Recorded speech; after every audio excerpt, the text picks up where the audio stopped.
I am imagining that I'm sitting across the table from you, leaning back in your chair with a fresh cup of coffee just down in front of you.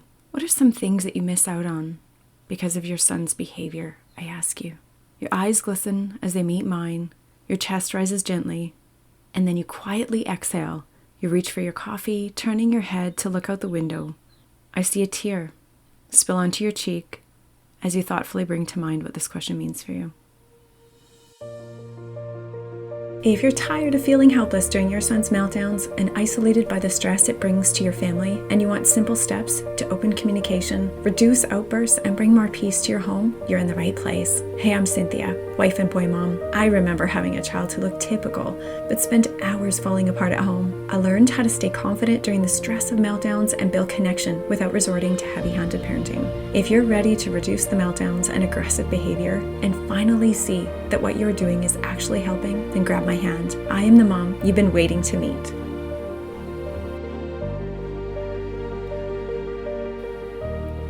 What does this question mean for you? I'm asking myself that same question. What I've come to believe is that it is very difficult for us to answer this, because what comes up is selfishness, that we want something for ourselves, and therefore we're not willing to budge when it comes to these behaviors that can just come out of nowhere with our son, that we have no tolerance, that we as moms just want it to look a certain way. And maybe we even feel like it's a betrayal to our boy to say, well, this is what I miss out on. But that's actually not the weight of it, I don't think. I think the weight that we actually carry, more than us feeling like we missed out on something, it's more of what we know that they are missing out on something, what they're experiencing. Because we know them. We know what they love, what they so want to experience, what they're reaching for, and then they can't quite get there. That's the weight right there that we carry. It's like we want to take their little arm and say, here, just keep reaching, you can do it. And our heart for them is like, oh, please hang on so tight right here, my dear boy, that you get to do this thing that you so wanted to do. And that peace inside of them that just doesn't let them do it. It steals from them too, and you know it. I think that's what we're the most angry about. So if you were here in my little studio, you would see that I also have tears on my cheeks. Because as many years that go by, I still remember the pain. And that's why today I wanted to go through some of these things. Maybe to be a voice for a place that's super painful for you. It's hard to say these things out loud. And this is not an episode where we want to stay here either. These are things that come and go. These are things that will change over time. But right now, where you are, this is hard. And I want to be with you so that we can go through these things, talk about them for a little bit. And then as you work through them, you will experience a freedom, because when you know that you're not alone, when you've had a moment with somebody who gets where you're at, it brings such hope and such peace for you in a way that you cannot explain. Because then you don't feel like, oh, I have nobody to talk to. I have nobody that has walked through this journey, the depths of this. And so that's what I want to do today, is to go through these 10 things that you miss out on, or that you feel like you miss out on, because they get disrupted so easily and so often. It feels like you never gain traction in this area. And that's actually why we want to list them off, is so that we can see down the road how we gain traction in these areas, which that in itself brings hope. So the first one is planned activities. So maybe you've signed your child up for something and they're so excited in the beginning to go, and then you get there, or you're on your way there and they change their mind and they're like, no, I just can't do it. Or they go to the collapse, the selectively mute, non-responsive. And you're like, oh, okay, not again. Oh no, not again. I don't want you to miss out on this. This is going to be so fun. And you go through the convincing of like, you know what, you're going to be sad, after this, if you don't go, the conversation that you're having with them, even if they're not responding to you, or you get an eruptive response. And then sometimes what can happen, and it can throw you for such a loop, because they can come back and you're on your way home now, because it's like they didn't want to go. And so you're now turning around because they're like, no, I want to go back.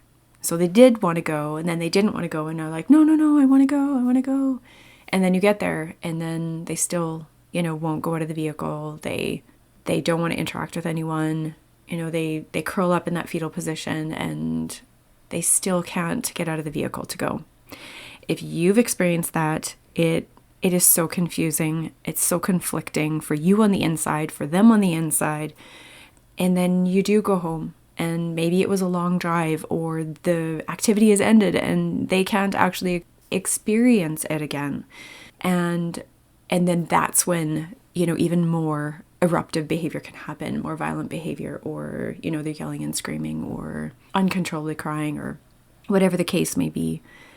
And you feel lost in those moments on how to help them. And when that happens repeatedly over and over again, it's very disheartening as a parent. Totally get that. The second one is appointments. You've planned the doctor's appointment or the dentist. You maybe have chiropractor or whatever it might be. And you get there, or again, you're on your way there, or you haven't quite left yet. There's all different points in that where the refusal can happen. And these are needed appointments. The doctor is needed. The dentist is essential. And, the chiropractor maybe is something that will help regulate their nervous system. And they get there and they either curl up in a ball, they crawl underneath a chair, or they get almost into the appointment and then they turn and they look at you, or they look down and they're just like, nope, can't do this. And they get stiff and they grip you, or they run, or, there's so many different reactions that can happen. It's very unpredictable, but they just absolute refusal to go. There's just no way that you can force them, because you know exactly what that's going to produce. And again, it's in public, it's in front of people. And if you're in a place where, you don't have a doctor that understands this, your dentist is like, not happening, we don't deal with this here, that can be even more challenging than if you have somebody who's understanding and they'll just be like, okay, just sit here for a bit, I'll help the next person, take your time. That's amazing. Find those people. But even still, the appointment is missed. And we'll talk about that in future episodes too, on some of the things that you can do to help in those moments. But it's still something that you drive away from and you're like, we didn't get there again. This is the fourth, fifth, sixth appointment, and we still haven't been there. And sometimes you get charged for those appointments. So that compounds to the anxiety that you're feeling and the stress that you're feeling in that moment, because it's like, well, I'm going to book another one and then I'm going to have to pay for that one too.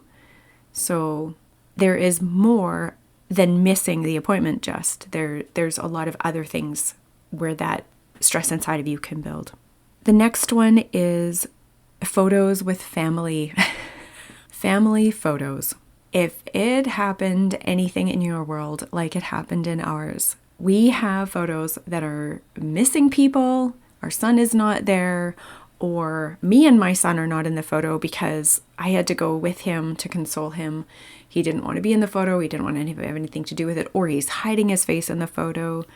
And, years and years go by, you barely even have a school photo because he didn't want to do that either.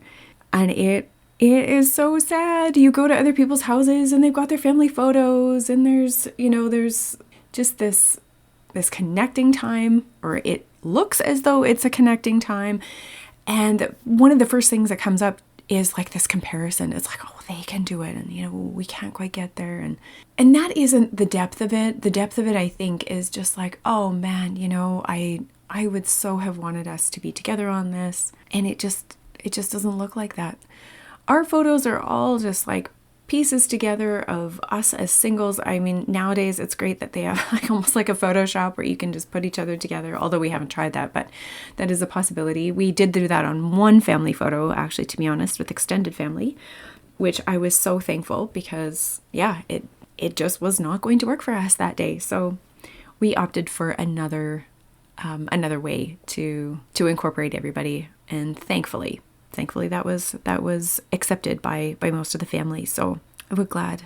The next one is anything spontaneous. You often can't say yes to spontaneous because anything that comes to transition your son from what he is doing to going and doing something really quickly, it's just like, oh, do we want to do this? Do we want to do that? That's a big shift. That takes a lot of time. There's a lot of working parts there. So being spontaneous, it sometimes, there are those moments where it's like, oh my gosh, that totally worked. And you're so hopeful that it's going to happen again. It doesn't happen again the same way the next time. And yeah, what a difficult thing, because spontaneity is fun. And that would be so great if that was an option, but it doesn't work like that. We have had most of our spontaneous activities literally backfire. So if that is you, yep, high five, we're both there. Totally get it. The next one is work. Being able to work outside the home. This is such a tough one if your son struggles with separation anxiety, because he literally won't go really to be with anybody. Maybe immediate family might work just because there is a knowing of them and a comfort there. But if that's not an option, or that just simply does not work for you, relying on daycare is really tricky. We've done that too. But yeah, the separation was so incredibly intense and painful for him that we just opted to not. And so then for me to work, it had to be like a hand-picked opportunity, which I did get at one time. I was able to actually bring him to work with me. It was a little gift shop, and we just found a little corner for him. The lady that hired me understood our situation, and she's like, yep, that's no problem. Just here's a little corner. You can tuck him in there. He can play. So we'd bring coloring books and toys and something for him to write or read, something to play quietly. And that was just for that season. That is very rare. It does not happen very often. And so work was difficult. So we lived on one income for most of our kids' growing up years, because I needed to be with him, because he needed me to be there. And so, yeah, living on one income is a little tricky, and that adds to the stress that you feel in this situation, because then you, like we've talked about in other episodes, there is an isolation that you get put into because of everything that is happening in his world. And so that's why when we talk about, you feel like you're betraying him by saying some of these things out loud, like, well, this is what I miss. But it isn't that, because you know that it is a full effect on him as well, the rest of your family. And it does affect you. But taking this time, like I said, is crucial to being able to make space for the next thing. And sometimes that next thing is just a perspective shift. And sometimes it's also just you hearing, like I said too, that you're seen and you are understood. Going on to another one is the time with your other children. Wow. I would like to suggest that this is probably the most difficult, the most painful, because your other child may be very compliant. It often works that way when you've got one that has these explosive behaviors. You've got the other one that's, fairly easy to mother, if you want to put it that way. And so you look over at that child and you're like, oh my gosh, I'm missing out on things with you because there is such an immediate demand with your other child. Yeah, that really tugs at a mom's heart, that space there. I think that one does really trump a lot of the other ones, because you want connection with them as well. But the time that it takes, it can be quite a heavy weight And the other part of this too is when you look over at them and you know that they are being physically affected by the other child, that can bring some deep resentment there. And we definitely want to talk about that in future episodes as well. But right now, if you can put your hand over your heart or just, imagine that you're holding your tender heart and just knowing that that time is going to be given back to you and that part will have healing come. And I want to say that that's starting now because we're mentioning this out loud and we're just saying, that's really tough right there. It just opens it up for the healing to come. And next is time by yourself. Golly, this has got to be the thing that so many people talk about, I just need some time to myself. And often it's listed for moms as like self-care, but time for yourself, for me, what that means is literally just being able to go to a place where I can just be in quiet. I am a nature girl. I'm a bird watcher. I love to go walking. I love to go wandering. But there's a scene in Anne of Green Gables where she gets to the train station and she's meeting Mrs. Stacy there. And she says to Mrs. Stacy, she's like, please, for pity's sake, take me someplace where I can hear myself think. And that often went over and over in my mind where I was like, that's what I want. That's exactly what I want. I need that so badly.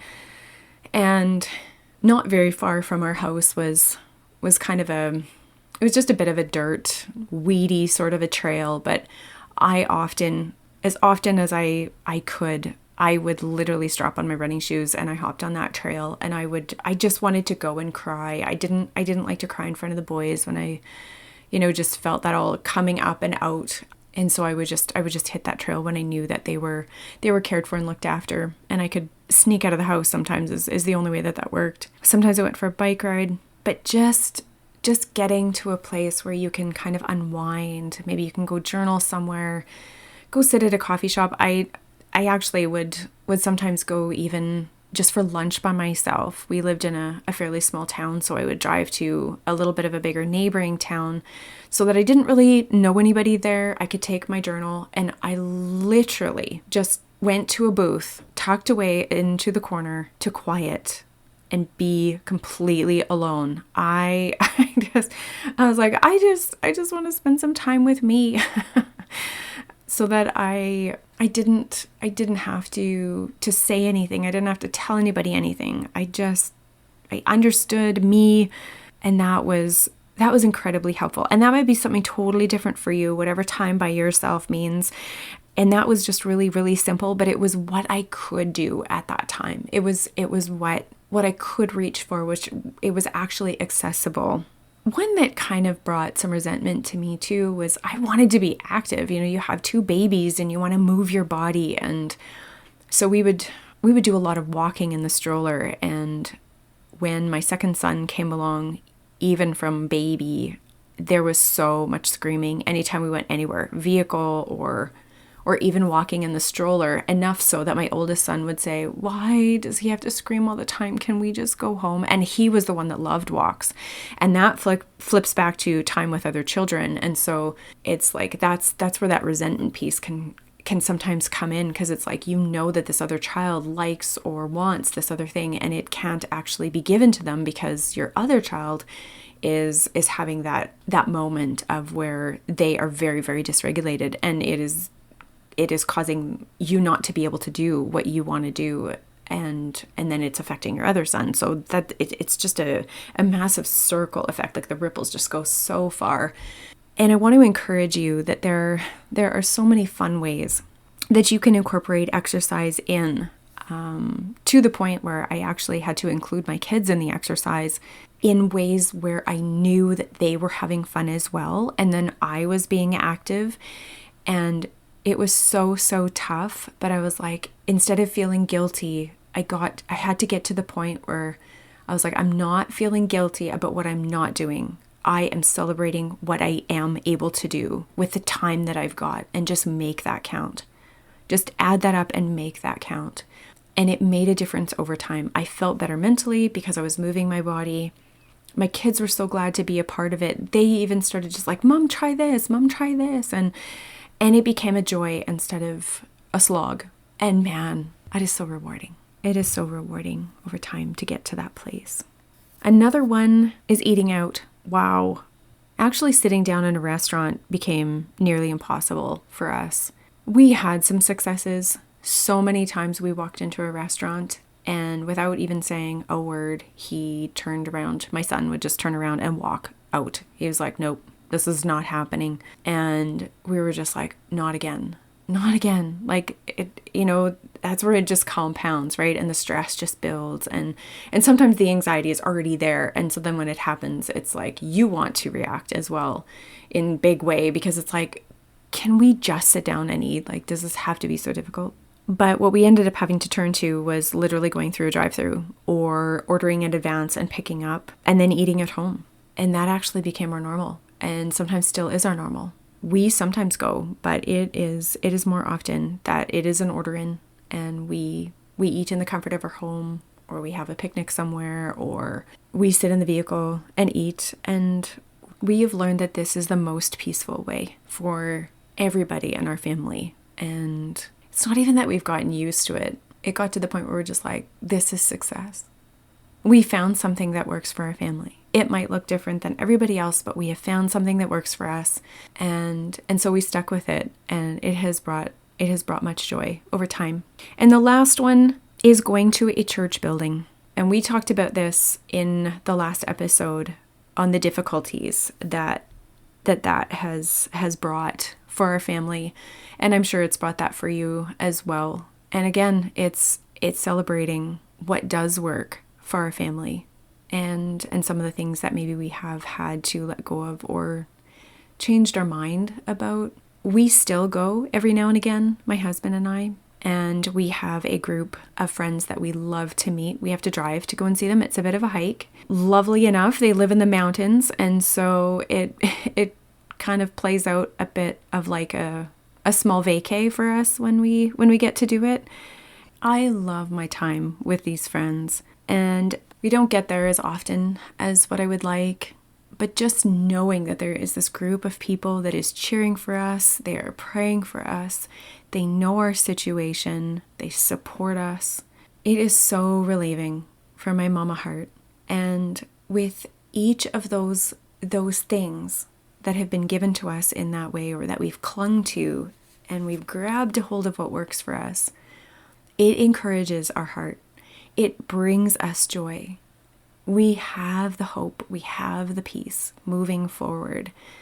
And that really comes from focusing on the next step, that next little thing that you can celebrate, turning away from having it to look a certain way for somebody else's benefit, or that they might think that, well, you're not doing enough, or you need to step in with this behavior that your son has. It's causing you to miss out on all of these things.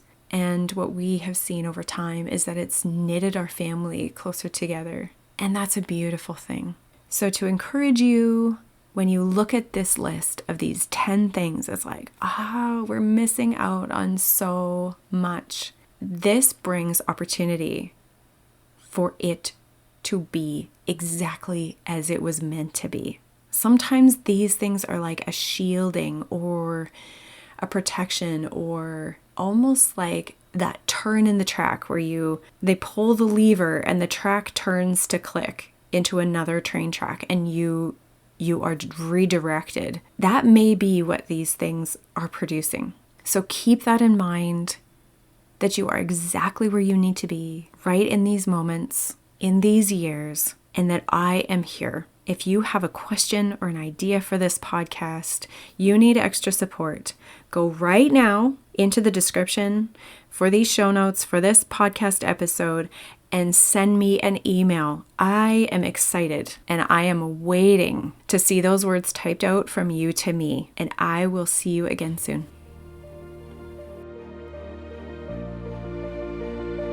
Hey Mama, I hope you enjoyed today's episode.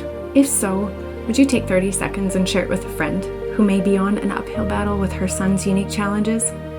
Also, please leave a quick review for the show on Apple Podcasts. It lights me up to know this podcast is helping you. All right, time to breathe and know that you have everything inside of you to courageously raise your brilliant son. I'll meet you back next week for another episode. Bye.